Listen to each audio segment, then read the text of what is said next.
there, I'm Sarah with WTI.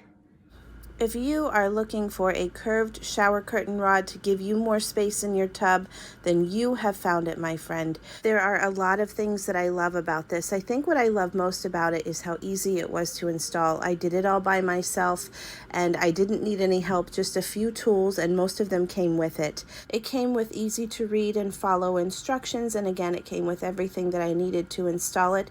So all I had to do was find a stud and get to work, and it was very easy.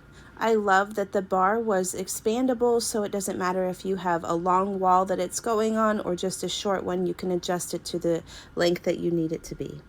Another lovely thing is that this whole kit came with its own shower curtain hangers, and they are actually really good quality. They're made of metal, not plastic, and the little balls spin and make that wonderful noise that they do. But they didn't really fit my shower curtain, so I just had to stick with my old ones, boo. But it was very easy to hang. Everything slides on the bar really well, and it looks beautiful when it's all hung. So if you need a little more space in your tub with some durability and beauty, look no further. And that's my point of view.